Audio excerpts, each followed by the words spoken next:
everything that you could ever think to want in life is all possible, and it's just up to you. And to never, ever, ever, never, ever, ever put a cap on your potential. Never put a cap on the possibilities of what is possible, because you are doing what seemed impossible many years ago. And I will continue to push the boundaries in all aspects of my life to see what is possible.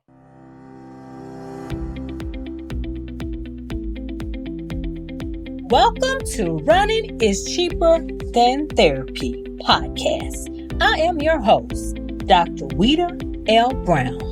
I inspire and promote movement.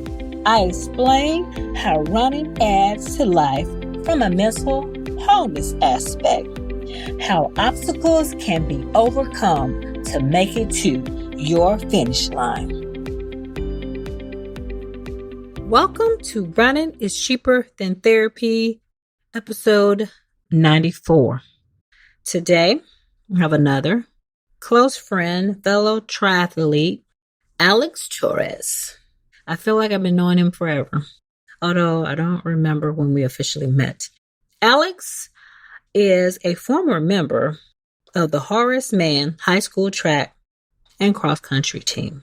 He continued running in the military as a member of the Commander's Cup team. He will explain what that is later.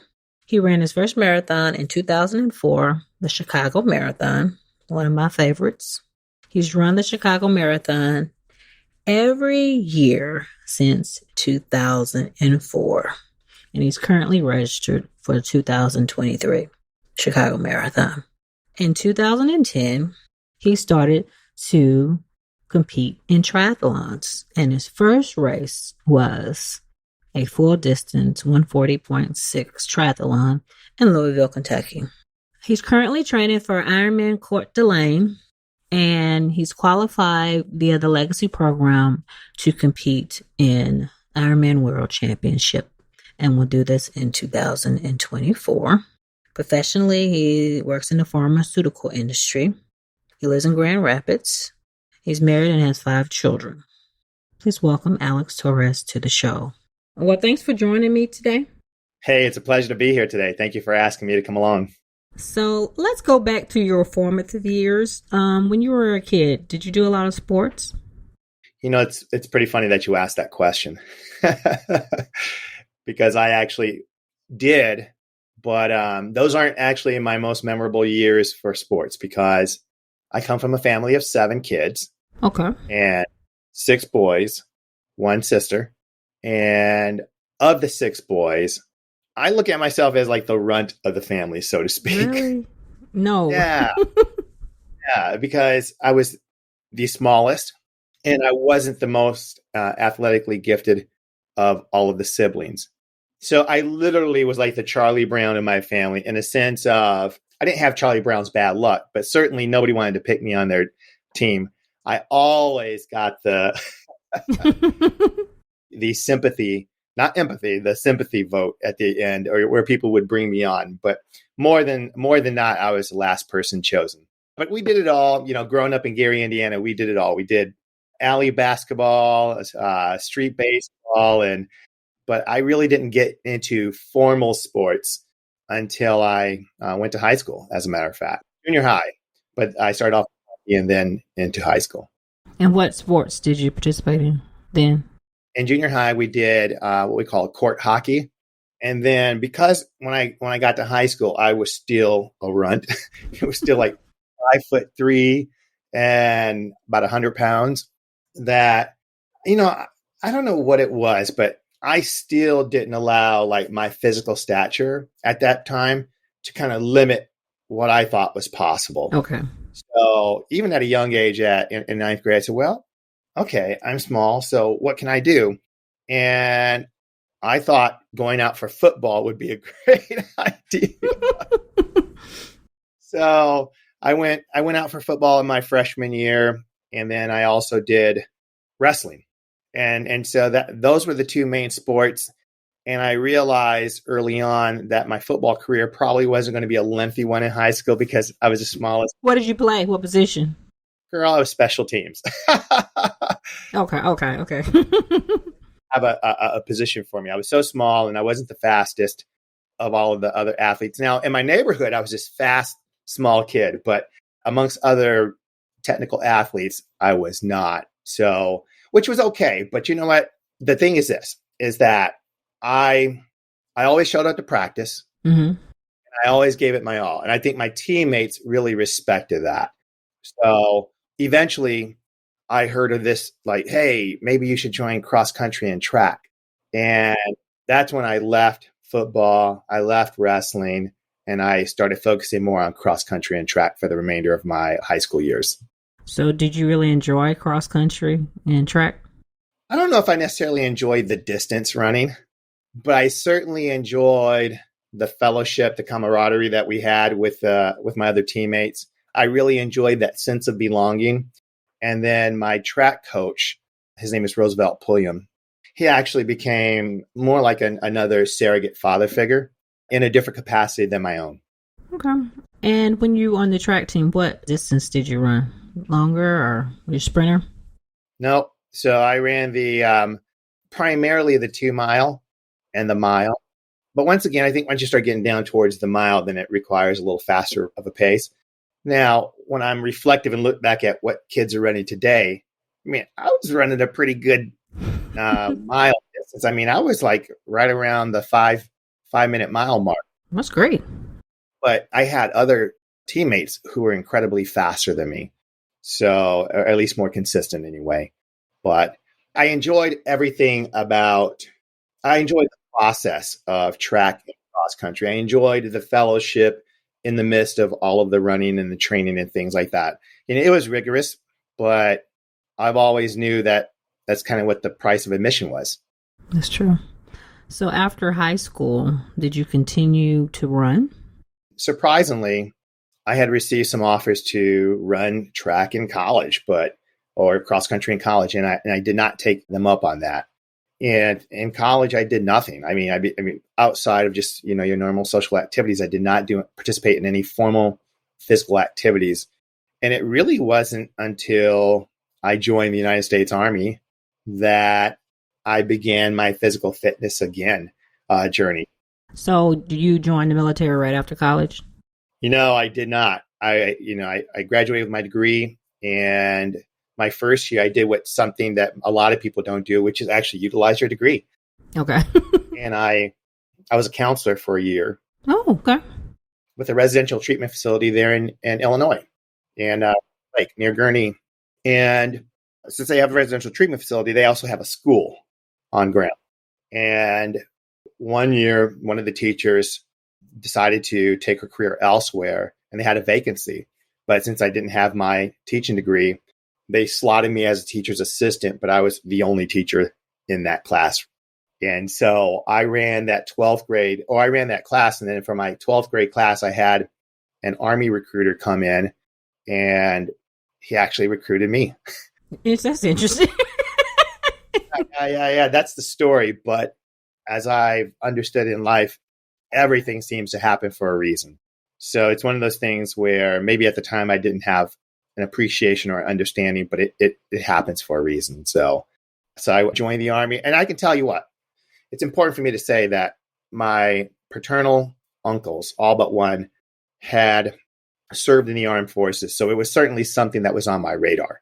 So I was open to the idea, and it was something I always had thought about previously. Well, thank you for your service. Well, hey, it's a pleasure. So in the military, my dad was in the military for 20 plus years. You do a lot of running. Did you enjoy that process in the military? I think I kind of fell right back into the groove of running. I did. And there was something called the Commander's Cup, which is a team that I joined, and you run a little over, I think it's 2.1 miles. And interesting dynamic about this is that you have a group of, let's say, 11 athletes who all started together, and you had to end together. So your time as a collective group, you couldn't leave anybody behind. So your team had to slow up to your slowest person. At the time, we were clocking those at the age of 20. I should have been about 25 at that time. We had run about 2.1 miles in about 11 minutes. So I was still pretty decent even at that age. And then throughout the military career, of course, you're required to run. And so, yeah, I did enjoy that. But, I did that all the way up till the end. How long were you in the military? 5 years. Okay. So after you left the military, did you continue to run? Oh, this is the fun part. Okay. The reality is that after the military, when I left in 99, I left with a baby.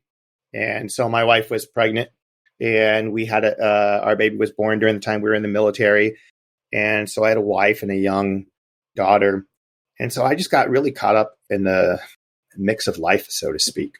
And I did not continue to run. As a matter of fact, I'll never forget it. I was in the Gurney Mills Mall walking out in that area, and I felt something jiggle, and it was above my waist. What is this? And it was my stomach. I literally had a jiggle. And when I look back at pictures, I had accumulated significant weight, and it just kind of hit me. It snuck up on me. I didn't even think about it, but yeah, it does that. Yeah. So as soon as I felt that jiggle, it was like an instant thing. I said, I have to get active again. And I didn't know what vehicle I would use. So I just kind of brainstormed, and I got into martial arts. And I did that for about a little over 3 years. I did Taekwondo, Hapkido, and Jiu-Jitsu. And then I started doing some MMA type stuff. Oh, really? Yeah. MMA? It's from your wrestling background? Yeah. I don't know if it helped me, because in fighting, it's okay to be on your back versus, you don't want to be on your back. Okay. But yeah, I did that. And then up until 2004. And that's when Rudy Christian, you may be familiar with him. Yeah, Rudy. Mm-hmm. Yeah, my frat brother. I forget how it all happened, but he encouraged me to go out and run a marathon. Okay, so how did he do that from, run marathon? Not just start running, but run a marathon. I don't know if he even considered that I had not run a previous distance, a shorter distance outside of the military. So he just asked, and I don't know, I just said, why not? And so I just started training for a marathon. So did you train with him, or did you get a program like offline or a book? Yep. So I was living in the Joliet, Illinois area, and they, at the time, his club was Max Fitness. He had a run club, and I would just meet up with them, and then he would post a schedule throughout that you could follow. And really, that's the training plan that I followed to run the Chicago Marathon. Okay. What year was that? Your first endurance race, which was a marathon. That's right. 2004 Chicago Marathon. And yeah, I remember getting to the end of that marathon in 2004, and I was cursing myself like, what? Why would I ever decide to do this? Who would want to do this? I paid for this. This is ridiculous. I'll never do this again. But I'll tell you what, I had trained so meticulously. I missed zero training runs. Zero. I mean, there were times when I was up at 11 o'clock at night running in a mall shopping parking lot because it was the most lit area that I could find because of my schedule or what have you. I missed nothing. And so when I went into that marathon, I was really disappointed by my results. My first marathon was, I think, like a 4:30 or something like that. I think that's good for a first marathon. Huh? In retrospect, right? But at the time, I had these higher expectations. What was your goal? I was looking for somewhere around a 4-hour marathon. Okay. Wow. Okay. And, I had been pacing like 8.5, 8:40s throughout the training cycle. But I don't know, even now as I look back, like why that particular marathon didn't go as planned. But I can tell you this, that at the end of that race, within a day, I knew that I needed to actually find another race to run marathon distance because I couldn't wait until 2005 Chicago Marathon to redeem myself or to rid myself of the feeling that I had. In other words, I wanted to end my marathon experience on a positive note. So I signed up for the Detroit Free Press Marathon, which was like 2 weeks later. Okay. So how was that race? It was almost as slow, but a lot more enjoyable. Okay. And why do you think? I went into that race knowing that I was not going to go in on fresh legs. It would be my second marathon, but I had to rid myself of the physical feeling of the type of fatigue and mental duress that I was under in the Chicago Marathon. Mm-hmm. I knew that when I ran the Detroit Marathon, I wanted to give myself permission to be more present in the moment and enjoy the run, as opposed to like putting the pressure on myself to run the particular pace. And it was just a completely different experience. So after those 2 marathons, tell me about your other marathons, because you've run how many total? Oh gosh, I should have thought about that question. I've run at least 18, at least 23, because what happened is after my second marathon, that year I actually wound up, not too long after, I wound up adding a couple of more marathons on board. I really kind of said to myself, I don't know if I really like running. That's the truth. But you continue to run though. Well, that's it. And because not doing so to me was driven more so by the fact that I did not like the discomfort of training and running. And the time commitment. Okay. Yeah. And so because I didn't like that, I thought, well, that's a good enough excuse not to run, sort of. But then I landed on the fact, actually, no, it isn't. It's not a good enough excuse. You're just being, this is the self-dialogue. You're just being lazy.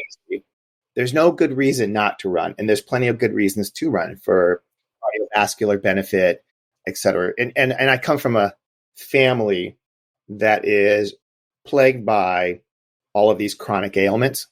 And I knew that this would be a good venue or way for me to really kind of fight against that, what seemed to be a legacy of inheritance. So I said, you know what?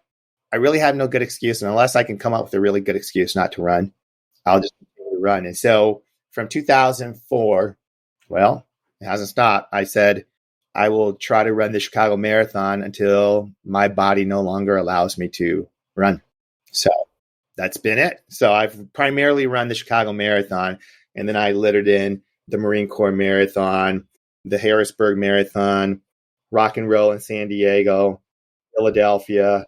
Philadelphia, okay. What year did you run Philadelphia? You know, remember?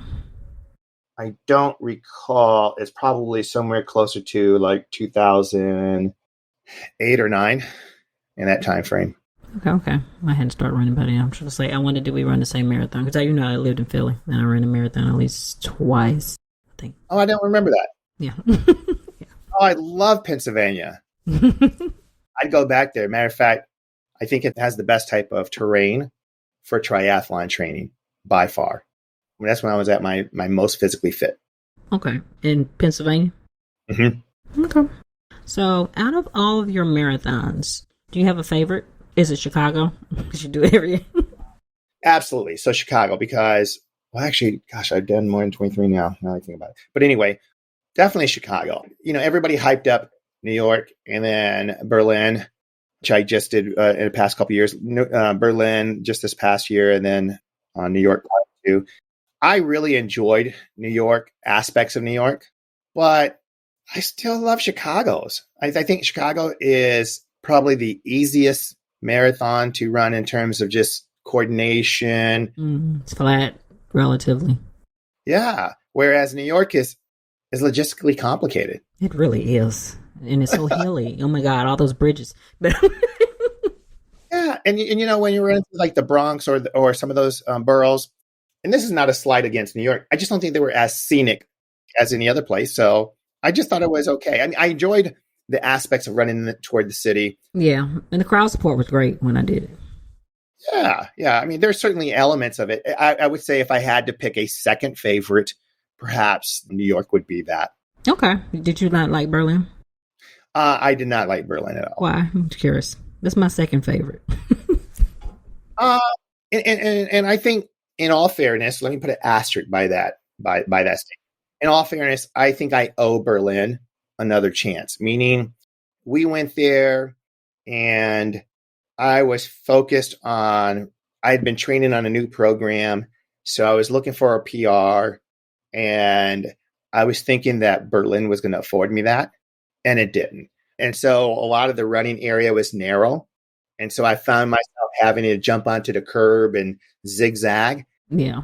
Placed me because I had deferred from the previous year. I was in the very last wave.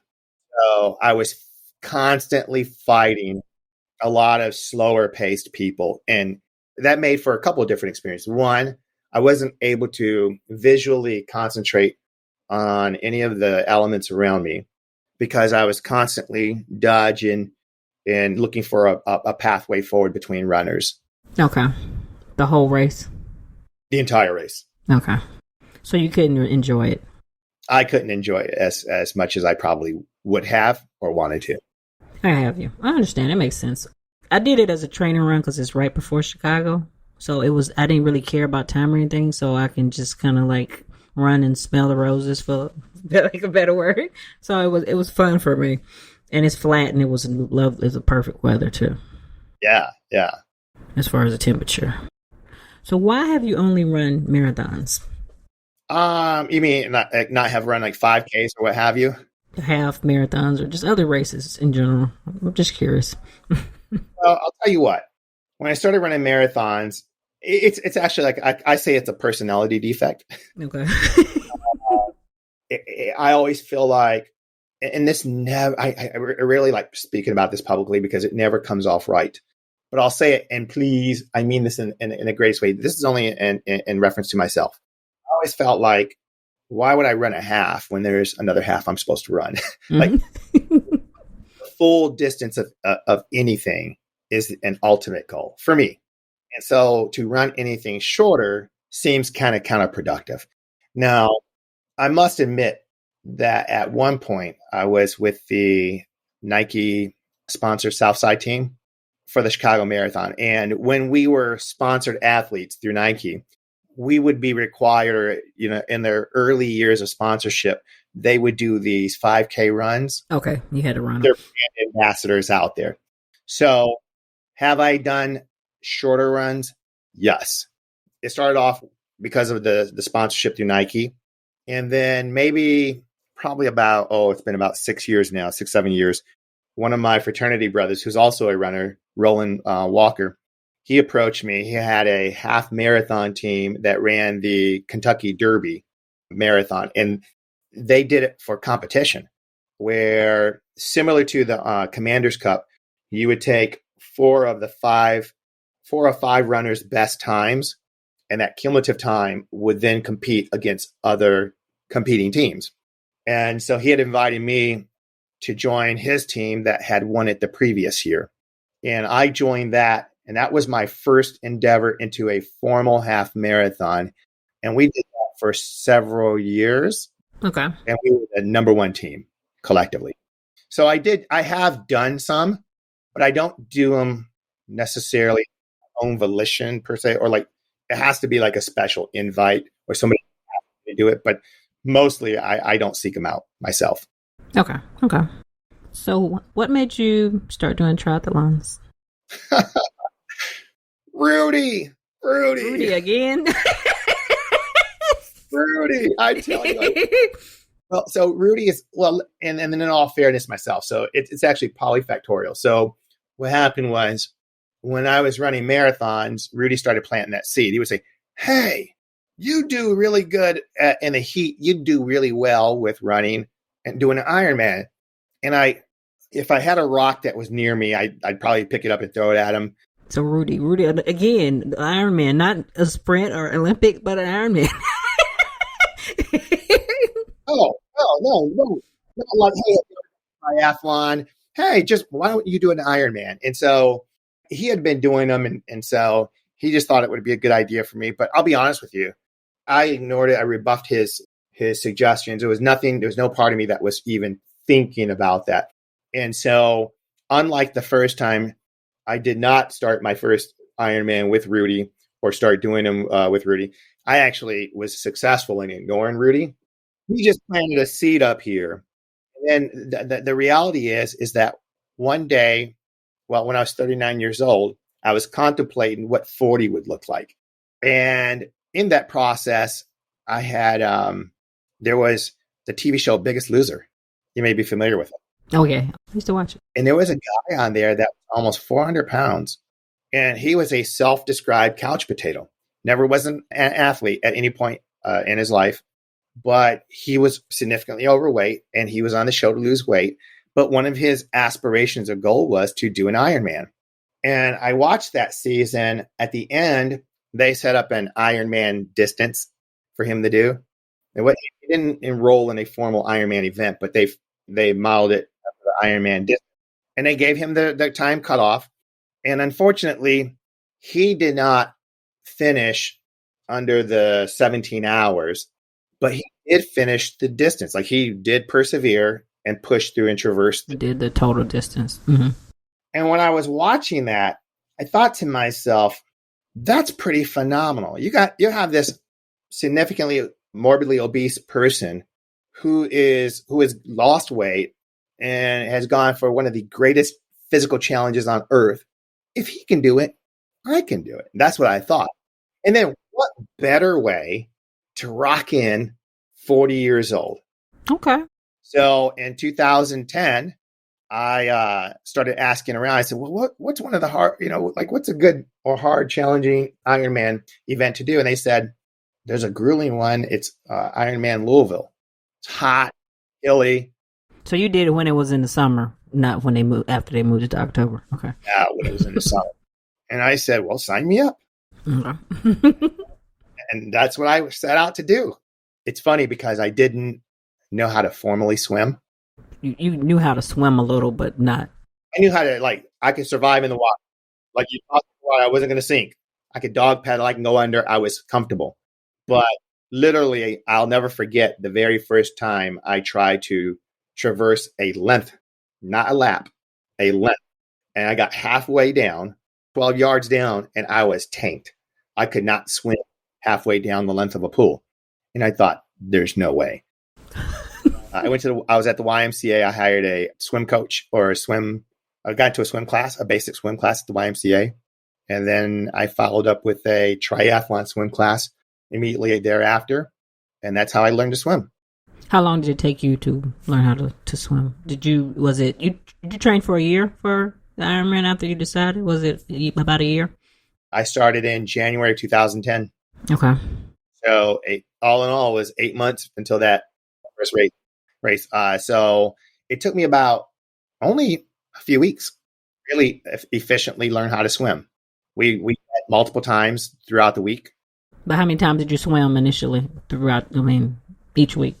Yeah. So each class, I think we had 3 sessions, and I supplement those with 2 additional. So I swam probably about 5 times a week for 3 weeks. And then by the end of that, I was good enough to at least go back and forth. And the rest was just up to me building my endurance. Did you continue with the coach, or you after that you were kind of on your own? I was on my own. And every year afterwards, I just I do that where I hire at the YMCA, I hire a a swim coach, and then I just tweak my form. Okay. And then for a few weeks. Just to make sure that nothing has, my form is not out of whack or anything like that. Okay. So tell me about your first race at Louisville. That was my first race too. But it was in October when I did it. It's really interesting. I bought my first bike that in January, February timeframe as well, because I didn't own a road bike. And I bought a road bike versus a triathlon bike. And Bike Pro there in Pennsylvania, up in Harleysville, he actually says, well, hey, I'll tweak the bike to get you ready. So I'm going in there with my Fuji carbon fiber bike. And I'm all proud of this bike that I probably spent, I don't know, maybe it was on sale. So I think I got it for way less than $2,000, like $1,600. And to me, that was wow, $1,600. And then of course you add all the things onto it. So I show up to the race, and the first thing I realized was that everybody looked professional. Mm-hmm. They had the teardrop helmets. Aero hair, yeah. Mm-hmm. Yeah, they had all of these beautiful aero bikes and triathlon bikes. And quite frankly, I was embarrassed. I was embarrassed, literally embarrassed by my bike. It took me back to my childhood of growing up in poverty. I felt like I was just embarrassed of what I had. And I literally wanted to hide it. But, I was excited. I felt I was adequately prepared. I had been training there in Pennsylvania at that time, there on the hills of the Pocono Mountains. So I didn't have any flat straightaways. So when I did any type of speed work, whether it was track or, like running or bike work, it was always on hills. Hills. So I was way more prepared than I could ever imagine. I mean, it was hot. I remember them saying something. It was well over the number 106 sticks in my mind, like heat index. Wow. Because it would be hot. And I mean, they were talking about eggs frying on a cement type thing. It was burning up. But I went into that race. There was a gentleman that worked at headquarters with me with my company, Merck, and he was an Ironman athlete. And he had done Louisville a couple times. Matter of fact, he was from that area, or not from the area, but he was very familiar with it. So he had given me a lot of tips and advice. So along the way, I was a sponge. I was soaking up knowledge from everybody that I can speak to that did Ironman. I was asking, about tips like, how should I hydrate? What kind of nutrition? And so I found a nutrition that worked for me. At the time, I was using Hammer Nutrition. And I just followed the game plan. Honestly, I just didn't let any of the elements get to me because I just felt like this was what it was, just what it was going to be. So I had a really solid bike ride. I felt like it didn't feel as challenging to me as I heard about going in. So that meant that my training was really on point. My bike was fine. I started losing some of the wheels, so to speak, on the run. Okay, your legs. Yeah, towards the end there, I mean, obviously, at the end of any Ironman, you're going to be tired. Towards the end there, I was, I started to feel the cumulative fatigue of the day and the bike ride and just the heat and everything. But my wife and kids were there. And matter of fact, that was the first time that all of my kids had been, and I think the only time that all of my kids have been at an Ironman. So with them on the course and the way that the Louisville run portion, the marathon portion is set up, it was easy for spectators. So that made it nice. I finished it. I felt great, honestly. You felt great. You didn't feel like you were about to die at the end. So here's one thing that sticks with me from my track years. In my track years, my coach used to always say, leave it all out there on the track. And at the end, no matter what, sprint it in. No matter what the distance was. At a certain point, sprint it in. And so I have run every single race with that mentality. At the very end, so usually if it's a marathon, usually the last 1.2 miles is a sprint for me. It's like whatever my pace is, that's as much as my body is mustering up, run as fast as I can. And so when you put that much exertion on your body to run through a finish line, particularly at an Ironman event, boy, that really can tax your system. And I've found that once I've crossed that finish line, usually there's some level of dehydration. Mm-hmm. So any type of once I finish standing, but then I start to have some of those symptoms of dehydration, like just nausea and what have you. Lightheadedness sometimes. Mm-hmm. Yeah. So, but I felt great. Okay. You felt great. So that was the first. So after you finished, were you planning on doing another one? Did you get the bug? What made you continue on your journey? Yeah. I did an after action kind of like review and talked to my wife, and she says, there is no way. Your wife said no way? She's like, there's no way you can do another Ironman next year. Like the time commitment, what I gave to it was too intensive. And she thought, we have 2 young babies, because by that point we have 4 kids in the house. And by the time Ironman finished, I had 2 babies that are 11 months apart. And so you're talking about 2 small kids and then the other older kids, sort of older kids in the house. She just said, no, that there's no way. So then I bartered with her and we landed on, if I can't do it every year, maybe I can do it every other year. And that's really how it began. It was every even year that I would do. So 2010, then my next one wasn't until 2012, and then 2014. And I think in 2016, my wife ran out of Christmas ideas at the end of 2016. So for 2017, she said, tell you what, for Christmas, I'm going to buy you an entrance into Ironman for 2017. So I said, okay, I can do this. Like, I would love to do Ironman again. That's okay. And that's what happened. And that kind of set a terrible precedence, because since 2017, I then have done them every single year, justified. Did she forget about her saying no every other year? Like, what happened? The Christmas present? Yeah, I think as the kids have gotten older. Oh, okay. And certainly one of the other things too is I've maintained my creative ways of trying to get in my workouts. And fit it in with your life. My goal is always to do my workouts in a time frame that doesn't hinder or impede family time. Okay. And you figured that out over the years? Yes. Okay. Do you sleep? That's a really good question. And it's something that up until this year and at the end of last year, that I would sacrifice sleep for training time. Mm-hmm. And Denise would start telling me, my wife and other people would say, hey, you always see these things on Facebook or different forums where it talks about sleep is just as essential to training as anything else.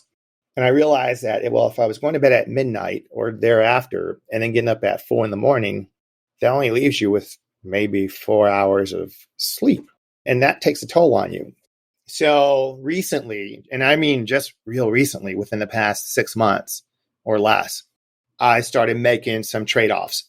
So what I do now is I go to sleep earlier in the evening. And it turns out that Denise's sleeping pattern has really facilitated that, because after 9:00 p.m., she's in bed. She becomes like Cinderella. She's starting to like knock out. So I try to get in bed somewhere around 10. Okay. And if I have to get up at 4, then I've at least gotten in 6 hours of sleep. Okay. And that works for you. And it works out. It's been working out. It's better than 4. Yeah. Absolutely. It's better than 4. So that's the way it works out. And I will tell you, though, I mean, there are days when I cannot get my workouts in that time frame. And I'm on my bike or I'm running or I'm doing something 10, 11 o'clock at night. It happens, but I try to make those more the exception than the norm. So you never miss a workout? Oh, no. When I first started doing Ironman, and I think that's one of the pitfalls of tenured athletes, when you first start doing it, I think you're more committed and more methodical about sticking to the training plan. And as you get more seasoned, you tend to kind of pull back.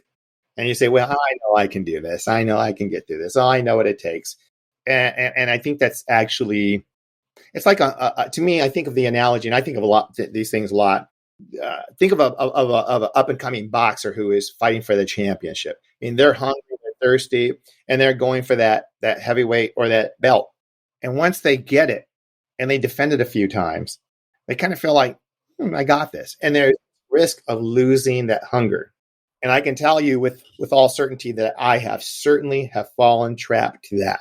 So there have been several training years of recent where I have justified my lack of adherence to my training schedule by saying, well, I just came off of a previous Ironman, so I'm in good shape. Or B, I know I can do this. I still can get out there and cover this distance. But the reality is, I think we set ourselves up for failure when we start thinking that way. I think it's important to maintain your hunger. So this will be my first training cycle. I mean, the one that I'm in now, that this week I'm picking up my swim after I get off this podcast. This will be the first time that I will make the level of commitment that no matter what it takes to not miss a single training session. There's 2 training sessions. So I do 6 days a week, twice a day. And you take it in 1 day off. 24 weeks, 1 day off. So my goal is to not miss one single session. we'll see what happens. I think you can do it. There's going to be some creative adjustments. I already know that in February, I'm traveling to Atlanta, so I can't have my bike with me. So I've already started thinking about, like, what are you going to do about a bike? And I probably won't have access to an Olympic pool. So what will I do? And so the time leading up to and the time afterwards that I'm back, I will probably pull some of those workouts prior to and after, still get them in. It won't be on the days that they were designed to be on. Yeah, but they'll be different. Yeah, and I'll do it that way. So we'll see what happens. So after all the years, how do you keep the focus, determination to keep training? Because it's pretty grueling training for Ironman full distance. Here's what I do. I look at all the other Ironman athletes that are in our social groups, and I look at kind of like how their trajectory is. And I think about people who are being really successful in their Ironman career. And I think to myself, I'm not one to compare myself time-wise against other people, but I certainly identify people who are doing well and say, well, if they can do well, I can do well as well, if that makes sense. So I stay motivated by seeing other people really pushing and grinding, and then knowing that I still have more left in me. And that's another thing too, is that in February, I will be 53. And I started this off at 40 years old. So I kind of hang on to some of those 40-year-old times. And I think to myself, can I get myself back to that 40-year-old pace? Can I replicate some of those experiences? And the jury's out. I don't know. But I can tell you that I'm going to put all of the work into it. Plus, as you may know, I qualified for the Ironman World Championship through the Legacy program. Can you explain what the Legacy program is to people who are listening who may not know? Yeah, so Ironman has two ways in which you can compete in the Ironman World Championship there in Kona, Hawaii. And the first way is that you, during the time that you're competing in an Ironman event, that you finish in the top of your age group. Usually it's within the 1 or 2, 3 slot. So if you finish in the top in your age group, then you get offered a slot to compete in the championship. The other way that Ironman has set it up was that they feel as if you're able to compete and complete 12 full Ironman events within a certain amount of time, that you're worthy enough to earn a spot in the Ironman World Championship. And that's the way that I've earned my slot a little over a year ago. And so I will be competing in the Ironman World Championship. I was scheduled to run in 2023, but I will defer to the 2024. Until 24. So I can compete in Kona, Hawaii. So when did you decide that was your goal? Or was it just because you were doing so many races, you're like, I might as well? Or was that what your initial goal? You know, my initial goal was just to see if I could do one, right? And then to see if I can replicate the experience of doing one, to make sure that what I did was not like a fluke or something. And then once again, I always set my different standards. And my thought was, okay, I did Louisville. Could I do another grueling, similar one like Louisville? So I did Louisville again. And then I thought, well, could I do another hard one? And I just kept on piling up hard one. You did one. Well, I think all of them are hard. You did one, I think all are hard, but you did some of the harder races in the circuit. No, that's fair. That certainly is fair. So yes, all Ironman events are hard in and of itself. But yeah, and I was thinking, when I say that, I was thinking more so like, if that's not hard enough, let me throw in elements and let me throw in terrain to even complicate the situation. Right. So those are the things that I kind of focused on. And it was sort of just, I never really thought about the World Championships and probably up until the middle, and even actually until the past couple of years, when I started accumulating so many. Mm-hmm. And I realized that, hey, I'm getting close to this like legacy program. And if I continue on the pathway forward, I'll qualify for that. And that's how it came. It really was a matter of just me saying to myself, well, I'm going to continue to do Ironman just like marathon. And then I happen to be getting close to qualifying for the World Championship. So, okay, let me do that. And now qualifying for the World Championship, of course, you can't show up there and not be in shape. That just can't happen. Yeah, and it's one of the hard races too. So, yeah, if you're not prepared, you're in for a rude awakening. Yeah. And so that's why, even though I'm deferring, I'm still taking the mentality as I am now.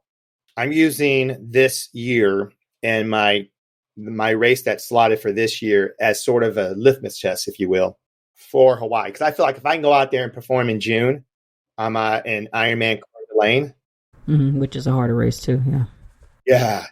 Then I think all of the things that I do today, as I'm taking note of, I will be able to utilize that as a formula for success going towards Kona. Okay. So over the years, have you had any significant injuries? I have. Most acute. So I had a bike accident. Yeah. I've had a couple, right? I've crashed and was concussed there on Lakeshore Drive. And I lost a block of memory. So I don't know how it happened, or I just know that I did have an accident and I was concussed. It's like you and I are talking and all of a sudden I wake up and I have like blood on me. Like, whoa, what's this? So it was that. And then I had another accident, same thing, a biking accident on a trail here in Michigan, coming across a footbridge that was wooden and it was moist and it was slippery. And I slipped on it and fell and ripped my hand up pretty good and took me to the ER. But outside of those were my two acute injuries. Last year, I suffered from my very first chronic injury, which was more of my Achilles. And I think it was like Achilles tendonitis or some type of issue. So I saw an orthopedic surgeon and he gave me some stretches to do. And we did that and I was able to recover from that. And then somewhere last year, I also developed a little bit of some pain in my soleus muscles near the gastrocs. People don't know what that is. Just basically the muscles by the calf area underneath that of your calf. So anyway, but that really taught me a very valuable lesson, which is stretching. You gotta stretch. And I think a lot of us don't. We go out there, we do our races and our runs, and then when we jump in our cars or after we cool off or whatever, but we don't stretch because that's critical, particularly as my body continues to, that stretch is going to be critical for me to be able to still continue to do this. Out of your 14 races, do you have a favorite? Of Ironman? Mm-hmm. Yes, 100%. Ironman Mont Tremblant. Wow. Why? Just because it's beautiful? If anybody's considering an Ironman, I want you to Google Mont Tremblant. And then the first time I did, and I saw these pictures, the first thing I thought were these pictures were filtered, they were doctored, because how beautiful they were. The colors were vibrant. The little village, it's a ski resort area, it's just really pretty. And I thought, no place looks like this until I arrived. And it looked exactly like that. It was just as vibrant and beautiful. It was everything that the pictures showed it to be and so much more. So I loved it. I loved everything about it. So I had great accommodations. I loved the logistics. The finish line was out of a storybook. I mean, you're literally running down. Well, I guess maybe cobblestone doesn't seem to be the best surface to be running on, but it didn't seem to be a hindrance at the end. You're running down this wavy line, and literally throughout the village, there's just hundreds and hundreds of people cheering you on. And I don't know how long that lasts, but it's like having that red carpet of Ironman extended out for like a half mile or so. And that type of energy, a half mile all the way through to the end. And just where they finish in Mont Tremblant, that finish line in and of itself is a storybook ending. So by far, my absolute favorite. And ironically, it has been my most challenging to get back to. So, but I certainly want to go. Okay. It is pretty, I've heard. I've never been. Oh, I encourage anybody. It's amazingly difficult. The whole race, or is it mainly the bike? Because you're climbing mountains, you're swimming, you're biking mountains because it's a ski area. So. Swimming is the easiest, but I'm going to tell you right now, to me, Ironman Mont Tremblant is quote unquote you. Meaning you can go in some of these races and you can see people and they get aided by a current, right? So you look at their swim times, you're like, wow, they can swim an hour and 10 minutes. Well, technically they were pushed, and if they were in a still body of water, would they be able to swim? I don't know. But in Ironman Mont Tremblant, the lake that you swim in is glass. Okay. There is nothing working for you or against you. It is all you. And I like that. So I enjoy the swim. The bike is by far one of the most challenging bike courses I still ridden on to date. That and Lake Placid. And then the run, I think the run is moderately hilly. It's probably as hilly as maybe like some of the other races I've run, like Chattanooga or some of these other ones. But all in all, even though the most challenging part is the bike, second to the run, and then of course the swim is just a swim, it's still an awesome course. It's just an awesome course. So can you tell me a life lesson you learned in the midst of a race, whether it be a marathon or triathlon? Yeah. Gosh, there's so many. I think there's so many parallels to what we do, right? Endurance racing, running, to life that you can draw from. And I mean, what I learned is everything you put into training and racing, you get back. That's true. And so I think, I can apply that to every aspect of my life, that if I want to, whatever I put into any area of my life, if I put in that same due diligence, if I don't give myself excuses, if I'm out there doing what I need to do, then in general, I find that I'm well prepared for whatever situation I find myself in. And so when I'm out there during an Ironman course, I think back to all those training days. I draw back on all those experiences. I think back to the challenging moments of a challenging run and say to myself, you remember that one time you were super tired, it was hot, you felt like you were dehydrated, but you made it to the end. And so when I'm training, I train as I plan to race. In other words, when I'm training, if I'm biking, I don't take any stops I wouldn't take a stop within a race. I don't take any pauses in my runs that I wouldn't take in a race. Same thing with swimming. When I'm swimming, I did 7,100 yards last weekend, and I didn't stop one single time. Sometimes I'll see other swimmers and they'll stop and they'll hydrate and then they'll continue their swim. That's not me. But you can't do that in a race. Yeah. As how I plan the race. Right.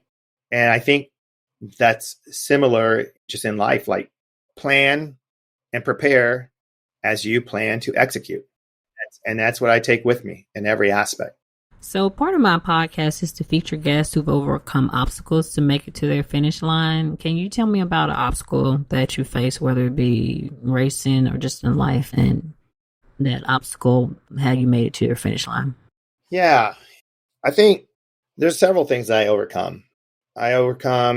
You have to remember, I think we're all kind of like grown-up versions of our younger selves. We bring like our little child and all the baggage and everything that comes with us. And when you grow up believing a version about yourself, you have to overcome that in order to get to the finish line of like Ironman. In other words, I started off by saying I was the runt of the litter of my family. And so when you grow up with this image that I'm not gifted as a runner, as a baseball player, basketball player, or any athletic in any way, how does somebody like me, who is always chosen last, how does that person overcome that persona or that younger person that was never chosen first and was always chosen last? Like, how do you overcome the mental barriers that I'm still not at the age of 52 years old, the fastest runner? And then, but how do I overcome those things mentally? Because Ironman is about the physical preparation, but there's a clear mental component to this all, right? And it really was me giving myself permission to be better than my perception. You have to give yourself permission to go out there and push beyond. It's pretty ironic. I'm reading David Goggins' most recent book. Me too. I'm listening to it though. But yeah. Are you? Yeah. Yeah. So I'm reading it, and I'm a slow reader because I stop and I digest and I listen to. And since you're familiar with it, he talks about all of these things that happen to you as a person or him, right? And we can use a lot of these things as kind of like these crutches or these mental excuses not accomplishing. So I can go back to my childhood and say, well, I just wasn't fast. I wasn't gifted enough.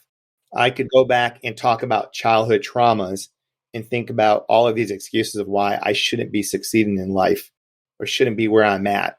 But I realized back in the day, back in 2007, actually, that I was born to succeed.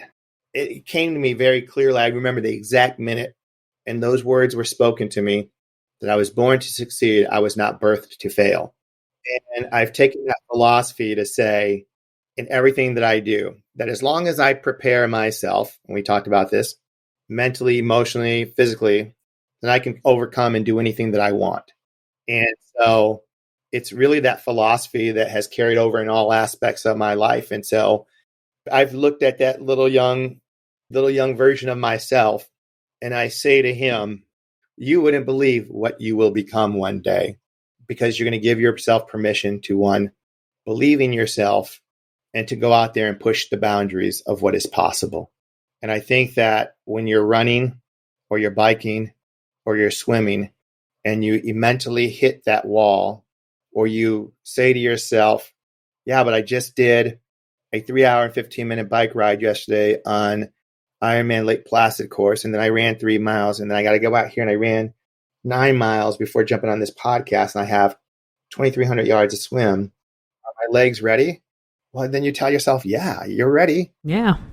And you never know what's possible until you go out there and actually run it and give yourself permission to try. That's true. And so that's the biggest thing that gets me to the finish line, which is, what if you gave yourself permission to succeed?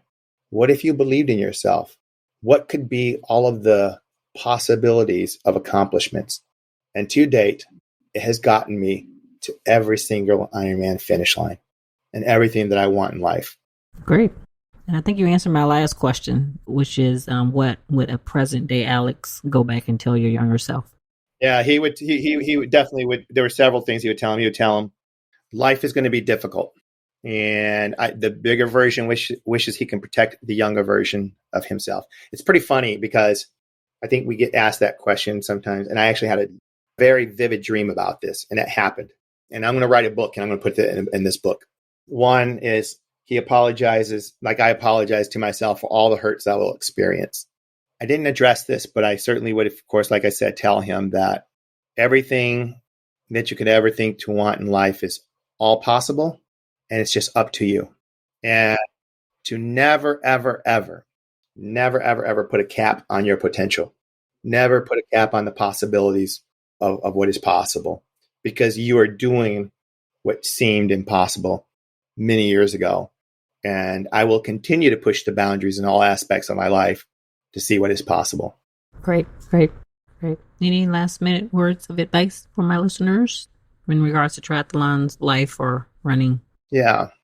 So Ironman is doable.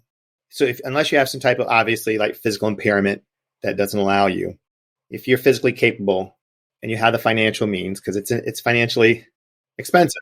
But you don't have to buy the most expensive things, just to let people know. You don't have to have the best bike. That's right. Because part of that earlier story that I was telling you, remember, I was hiking the bike because I felt embarrassed. When I went to my bike pro, because I was telling them, I said, you remember all of those, like I saw all these people with their fancy helmets and things like that. I was like floored that I actually was passing some of those people. Mm-hmm. Yeah. One thing to me that has stuck with me to this date, it's one of the most important pieces of thing that he said to me. He said, it's all about the engine. Mm-hmm.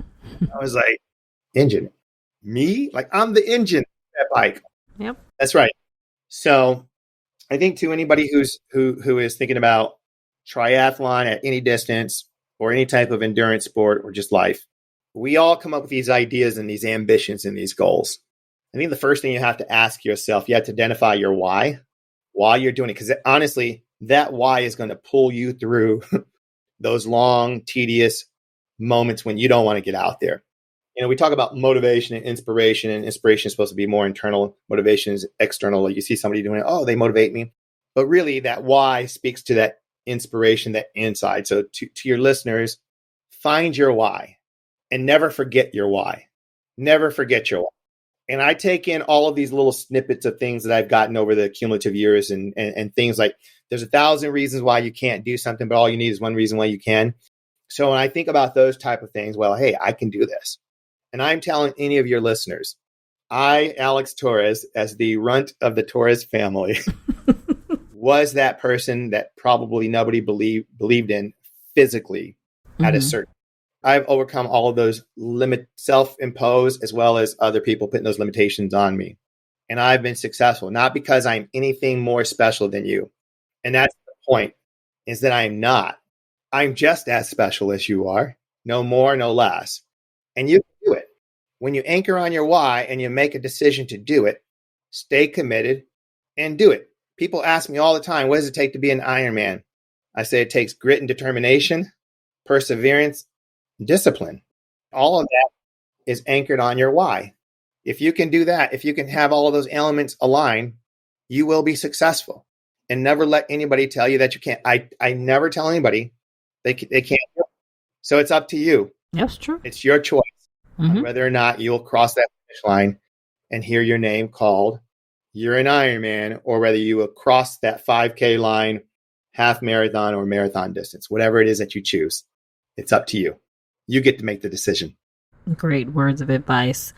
Thank you so much for joining me today. This was a pleasure. Well, thank you for having me. It's an honor, actually. That wraps up this episode of Running is Cheaper Than Therapy podcast. Thank you for tuning in. If you already haven't, please download Running is Cheaper Than Therapy podcast on Apple, Spotify, or however you listen to your favorite podcasts. If you have any questions, concerns, or possible show topics, please email runningischeaperthantherapy, OLB, Omaha Love Brown @gmail.com. Again, that is Running is Cheaper Than Therapy, Omaha Love Brown @gmail.com. I also can be reached via Instagram, Facebook, Twitter, LinkedIn, and my website at www.weouilove.com. Thank you for listening, and please tune in again.